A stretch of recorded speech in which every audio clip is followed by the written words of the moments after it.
Julia Cagé pour nous répondre. Merci à toi Merci. d'être là.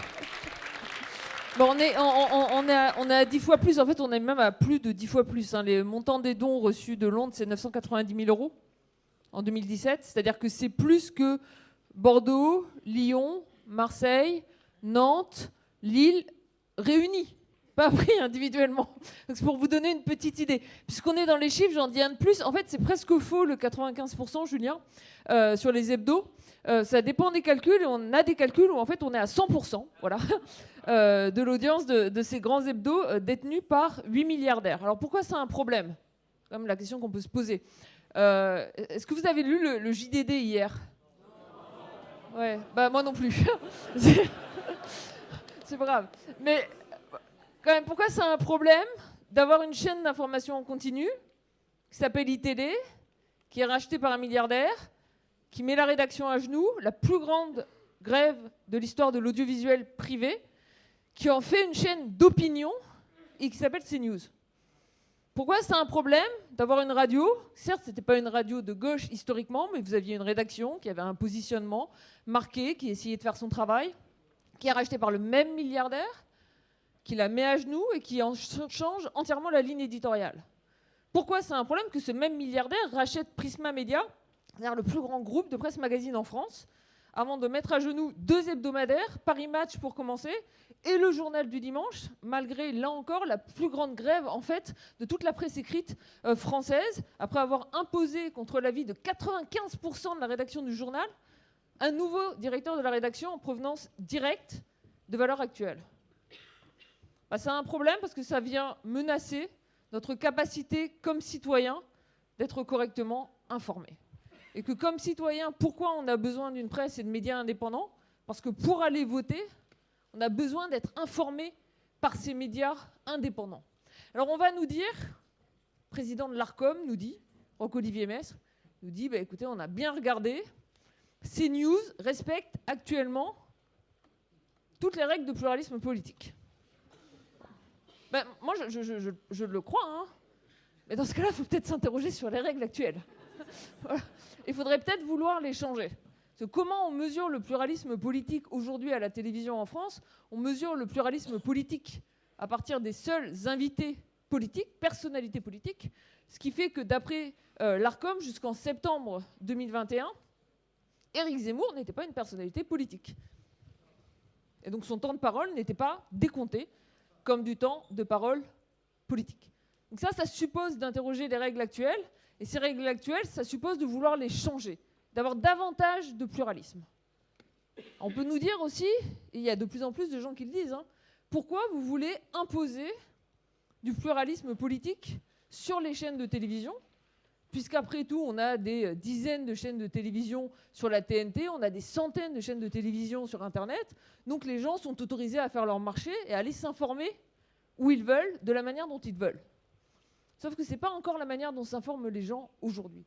On a besoin de pluralisme à l'intérieur de chaque chaîne de télévision, parce que si vous regardez concrètement comment les gens consomment de la télévision, les gens consomment de la télévision encore majoritairement, ce qu'on appelle linéairement, c'est-à-dire sur la TNT, en passant d'une chaîne à l'autre, en zappant d'une chaîne à l'autre. J'avoue que j'ai encore du mal à comprendre cette passion pour la télécommande, mais de facto, les gens passent de la 1, de la 2, à la 3, à la 4, et que ce qui se passe sur CNews, ça a été très bien documenté, par exemple, dans le cas des États-Unis, avec Fox News, ça a un impact très concret sur les comportements électoraux des citoyens. C'est-à-dire que les citoyens regardent une chaîne d'information en continu, qui n'en est plus une, mais en pensant regarder une chaîne d'information en continu, en pensant s'informer, en pensant pouvoir choisir entre tel ou tel candidat et tel ou tel parti. Et aujourd'hui, les conditions d'information qui leur sont offertes sont complètement insuffisantes. Et si on ne repense pas aujourd'hui la concentration dans le secteur des médias, le pluralisme à l'intérieur des médias, l'indépendance des rédactions, si on ne protège pas davantage l'indépendance des rédactions, il faut quand même avoir conscience de ce qui s'est passé au Journal du Dimanche. Au Journal du Dimanche, du jour au lendemain, vous avez eu un changement de directeur de la rédaction contre l'avis de 95% de la rédaction. Il y a des propositions de loi très concrètes qui ont été faites après ça. Très concrètement. On n'a pas demandé la lune. On a dit, puisqu'un média a produit un bien public qui s'appelle l'information, et aussi financée avec de l'argent public, notamment les aides à la presse, donnons aux rédactions un choix. Et donnons aux rédactions le droit de pouvoir poser leur veto au moment du choix du directeur ou de la directrice de la rédaction. Là, on a dit non, c'est pas possible. La liberté d'entreprendre, vous comprenez, on ne peut pas attaquer à ce point-là les actionnaires qui investissent dans les médias.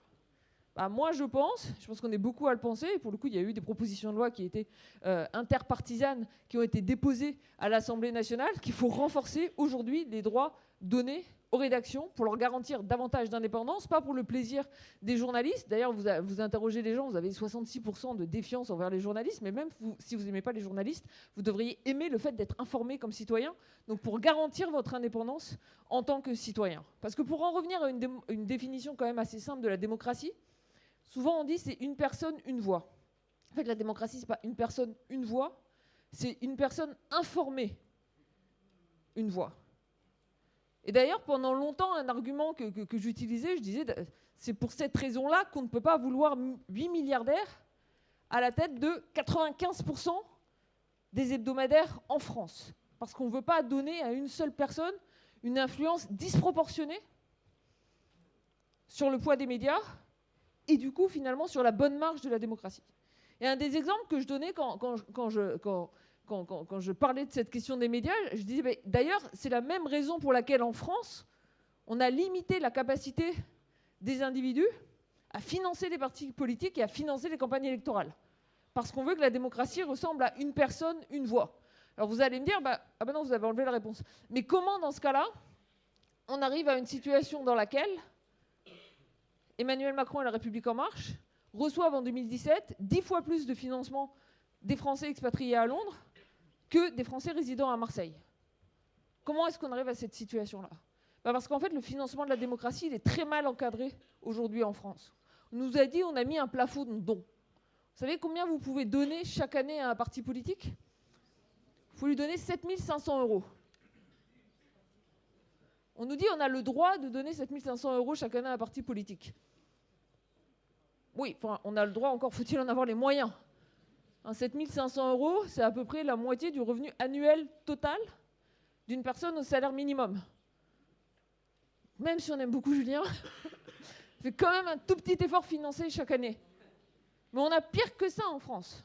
Non seulement on a ces plafonds de dons qui font qu'à l'arrivée, une poignée d'individus peuvent financer le système démocratique, mais quand vous faites partie en France de la moitié des Français les plus favorisés,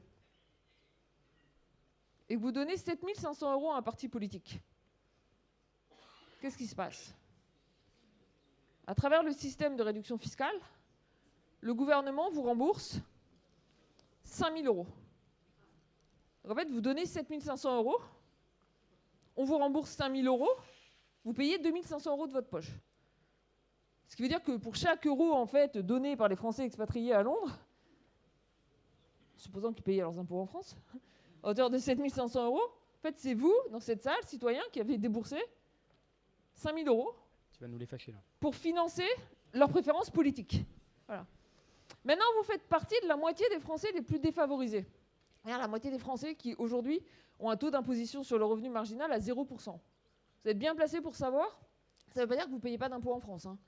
Vous payez la CSG, d'ailleurs, dans n'importe quel pays où vous auriez une fusion entre l'impôt sur le revenu et la CSG, vous payez aussi l'impôt sur le revenu, ça serait juste progressif. Vous payez la TVA, vous payez votre taxe d'habitation, vous payez plein d'impôts en France, pas l'impôt sur le revenu. Vous n'allez pas donner 7 500 € à un parti politique parce que vous n'en avez pas les moyens, même si vous avez envie de le faire.